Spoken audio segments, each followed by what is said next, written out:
não deixa de ser relevante num painel sobre governação e numa conferência dedicada à governação, falarmos aqui desta questão central que é decisiva para boa parte das empresas e vimos pelo passado recente como pode comprometer algumas empresas até e algumas marcas.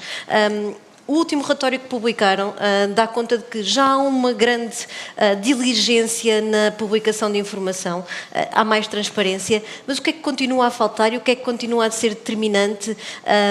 Publicam-se relatórios, mas já está interiorizada esta questão da importância da governação? Obrigado, Diana. Obrigado pelo convite. Obrigado, Helena, por se lembrar de mim também. Obrigado ao Negócios pelo convite, por estar aqui hoje. E parabéns a todos os resistentes que ainda na sala a esta hora conseguem ir adiante estoicamente o almoço. Eu gostava de dar já agora, se a Diana me permitisse, só um passo atrás para dar um bocadinho de contexto, não é? No fundo, ontem até ao jantar e hoje aqui de manhã com certeza que falaram sobre isso, falaram do caso da OpenAI, a empresa de inteligência artificial. A OpenAI tinha um conselho de administração cuja única função era pensar se as tecnologias que estavam a desenvolver tinham impactos negativos ou não sobre o futuro, de alguma forma, sobre a sociedade, sobre o futuro da humanidade. Até era uma coisa mais trágica do que é normal. Portanto, tinham se não me engano, eram 3 membros do Conselho de Administração, e esses 3 membros do Conselho de Administração tinham conhecimentos e tinham técnicos e também tinham estudado, alguns deles até tinham estudado questões éticas e filosóficas que lhes permitia avaliar o impacto social da tecnologia. E, portanto, esses eram administradores independentes que tinham que avaliar de fora o que se ia passando aí. E isto é muito ilustrativo, não é, da importância de um Conselho de Administração. Quando nós falamos de sustentabilidade, quando falamos de resiliência, quando falamos do médio e longo prazo e dos impactos sociais, ambientais, das decisões que se vão tomando na empresa, é bom que existam, ao nível dos Conselhos de Administração, administradores independentes que tenham formação válida para para avaliar as decisões numa perspectiva de médio e longo prazo. Mas até aqui houve, esse é um bom exemplo de como depois a própria independência chocou de frente com as questões de um acionista grande, ou um grande investidor, também querer ter um papel relevante, e há aqui o choque entre a independência e depois aquilo que também é o papel decisivo de quem investe e quem está a desenvolver ou a permitir que a tecnologia se desenvolva. Sim, e isso é bastante ilustrativo, não é? E é bastante claro, porque os acionistas que investiram na empresa, no OpenAI, querem resultados relativamente rápidos. E se virem a história do OpenAI, a Microsoft queria até poder utilizar a tecnologia que estava a ser desenvolvida bastante rapidamente, em apoio ao Word e ao PowerPoint, no sistema que eles chamam Copilot, penso eu. Portanto, havia uma pressão de curto prazo para uma aplicação dessa tecnologia.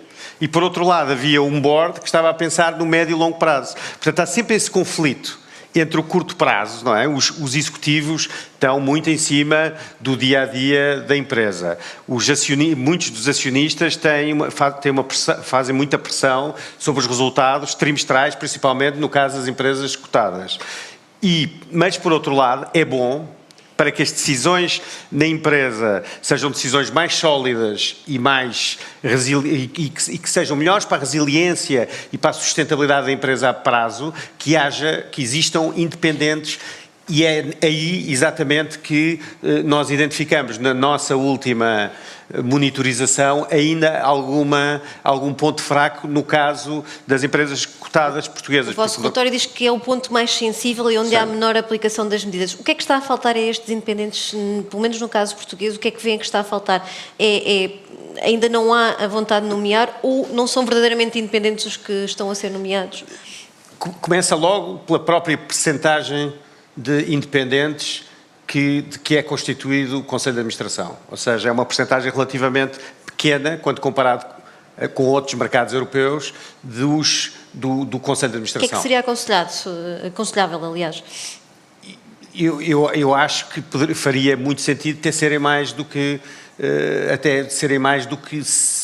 50%, ou seja, Chegamos seres pelo mais... menos à metade? Porque há uns que representam os acionistas que são não executivos, depois há os executivos e há os independentes, não é? Pelo menos os não executivos em geral deveriam ser mais de 50%. E tem sentido uma repetição de rostos de independentes, pelo menos em relação às cotadas, quase a serem os mesmos nas diferentes cotadas? Tem sentido isso? Onde se nota também de alguma forma ainda uma pouca evolução no mercado português é no próprio mecanismo de escolha dos independentes. Porque é muito importante, não é, que tudo isto começa na própria escolha dos independentes. Ou seja, tem que, antes de mais nada, tem que se identificar quais são as características que se quer para esses independentes. Por exemplo, no caso do OpenAI, foram procurar pessoas que percebessem de tecnologia e percebessem também de questões éticas que têm a ver com tecnologia.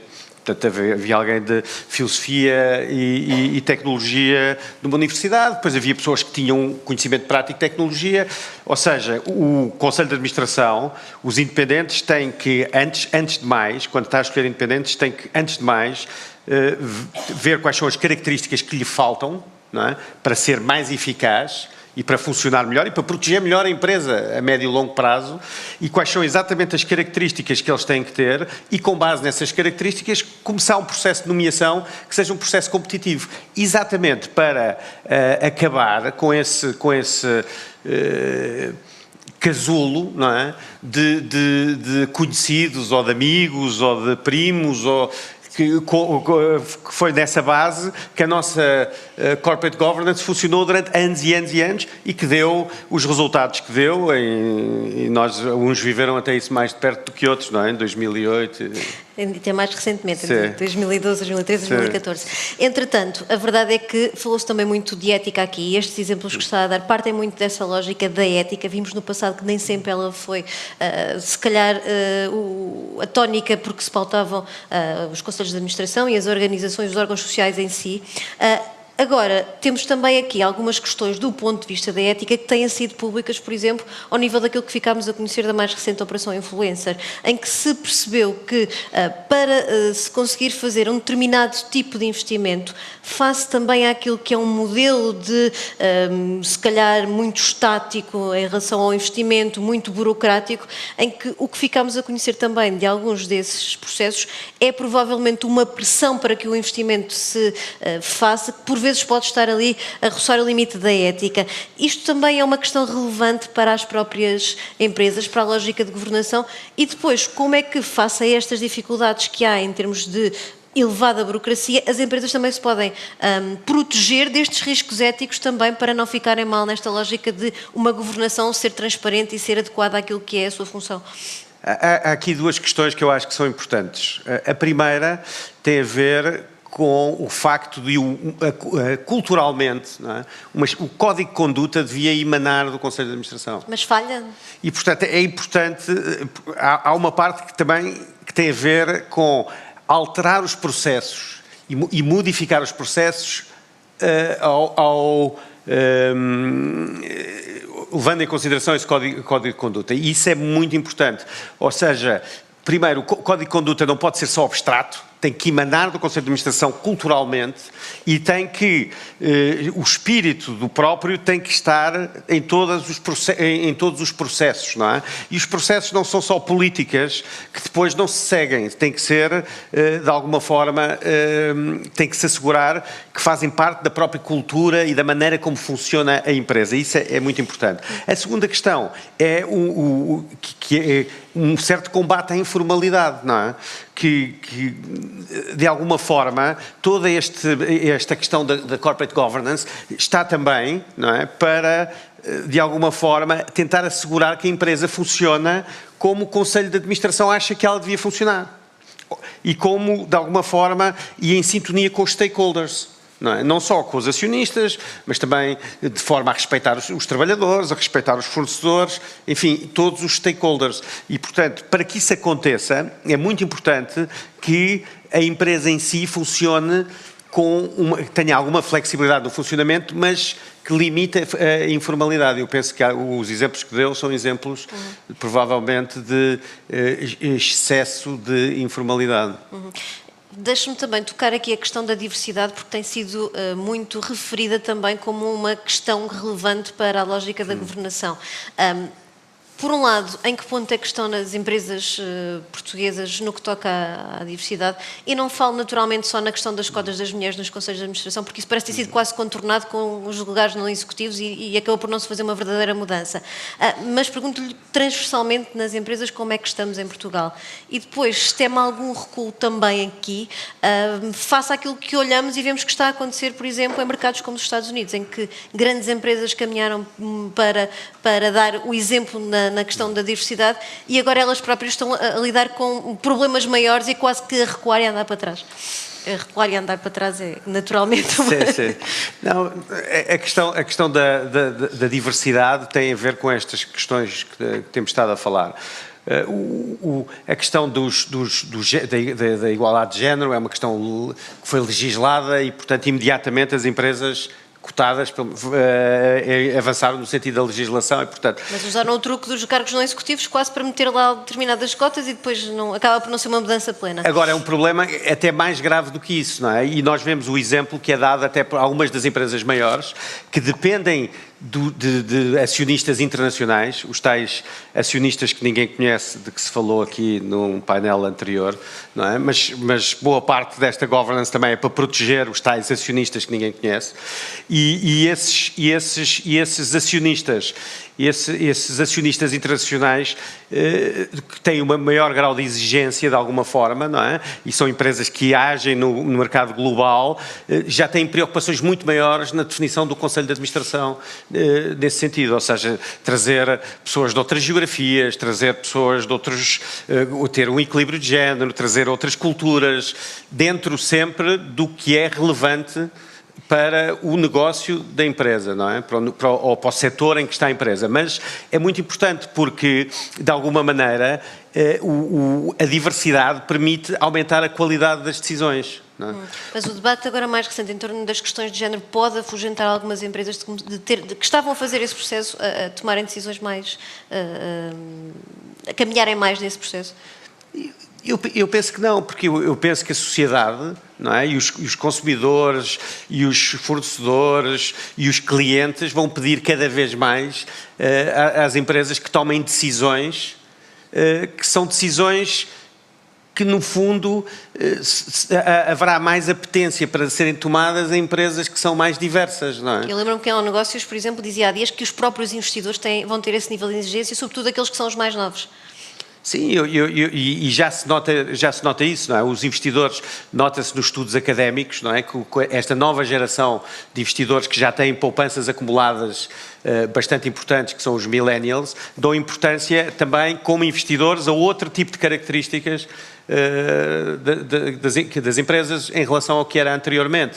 E isso vai ser importante, ou seja, esses investidores dizem, eu invisto na empresa, mas para mim não estou só a olhar para o return on equity, estou a olhar para outras características. Se vocês não cumprirem estas características, eu não invisto em vocês, invisto noutra. Só para irmos aqui também à questão da sustentabilidade, em que é que vê uma maior fragilidade nas questões da sustentabilidade e que podem levantar riscos, por exemplo, para a área da governação? Em termos das questões, eu penso... É que elas são muito transversais. Sim, eu penso que a questão aqui, muitas vezes, é uma questão que se falou no painel anterior. Tem a ver com medir bem os impactos, medir bem as consequências. Porque se tomam decisões puramente baseadas na moda do tempo, lá está, e essas decisões provavelmente não seriam tão tomadas por um Conselho de Administração com independentes, que está mais a pensar no médio e longo prazo, mas se for só tudo baseado na moda, arriscam-se a que daqui a um ano essas decisões sejam postas em causa, porque a moda passou e porque não havia robustez na forma como se mediu o impacto ou como se mediu, e vê-se isso, por exemplo, nos carros elétricos, não é? A questão que se fala agora nos carros elétricos, de se medir qual é realmente a contribuição de carbono que tem toda a cadeia de valor. Não é? Se chegar à conclusão de que com a cadeia de valor é muito carbonizada, se calhar daqui a um ano ou dois as pessoas vão pensar, se calhar não é assim tão mal ter um carro a gasolina, se calhar não é assim tão mal. Olhar para os números também. Deixe-me lançar-lhe esta última questão para fecharmos também, para não prolongarmos demasiado também esta conferência, mas acho que é importante também irmos aqui à questão do Estado e do papel da governação do Estado e no próprio setor empresarial do Estado. Estamos aqui quase em plena pré-campanha política e nesse sentido gostava de lhe perguntar se vê as boas regras da governação serem aplicadas ao setor público empresarial. Aliás, temos casos recentes, por exemplo, questões que foram levantadas em torno da TAP, por exemplo. Vê as regras de princípio de bom governo e de boa governação a serem aplicadas ao Estado e o que é que poderia, de facto, ser dado como exemplo também pelos partidos que agora concorrem às legislativas como métodos a introduzir melhoria nesta matéria? Vejo o Estado com um déficit enorme nessa área e vejo o Estado, não vejo o Estado a evoluir positivamente, ou seja, não vejo grandes melhorias por parte do Estado. E isto foi ilustrado nos vários casos que tivemos agora. E, portanto, eu acho que os partidos deveriam preocupar-se por melhorar a governance no Estado e começar por uma questão de transparência, de divulgação do que se está a passar nas empresas, não é? E depois também tentar introduzir ao máximo profissionais vindos de fora do Estado, nos conselhos de administração como independentes, escolhê-los bem, mas há muitas áreas em que ainda se pode melhorar. E as regras do setor público permitem vir esse expertise do privado? Conseguem as empresas públicas contratar para garantir essa qualidade? Eu penso que se consegue de alguma forma. Eu próprio estou agora como ao Pedro Reis no Banco de Fomento, não é? No Conselho Consultivo do Banco de Fomento, quer dizer, e estou pro bono é possível encontrar um know-how. E comento os documentos que me mandam, portanto não... E muito rapidamente, instrumentos como, por exemplo, os relatórios que havia de princípio de bom governo nas empresas públicas e o relatório, por exemplo, relativo aos próprios gestores públicos, era importante retomar esses documentos, porque eles existiram naquele período da Troika, mas pura e simplesmente deixou de haver atualização desses dados. Sim, eu acho que sim, e havia, apesar de tudo, até desde o tempo em que foi Primeiro-Ministro o engenheiro José Sócrates, não é? Que se criaram mecanismos de divulgação de informação sobre o setor empresarial do Estado que hoje em dia não estão disponíveis, não é? Que desapareceram ou por simplesmente em dados antigos. Nós nem sequer temos informação sobre o que se passa no setor público como cidadãos. Acho que essa é logo a falha pior. Depois a forma como os PAUs, não é? Que são os planos de atividade das empresas públicas, são aprovados com atrasos enormes, faz com que seja difícil, não é, às empresas operarem e a relação entre a empresa e o acionista-Estado funcionar de uma forma saudável. Muito bem. João Moreira Rato, muito obrigada por ter estado aqui nesta conversa e deixámos aqui de facto já algumas dicas também para aquilo que se pode discutir daqui para a frente na campanha eleitoral e em relação ao setor privado. Muito obrigada. Muito obrigado.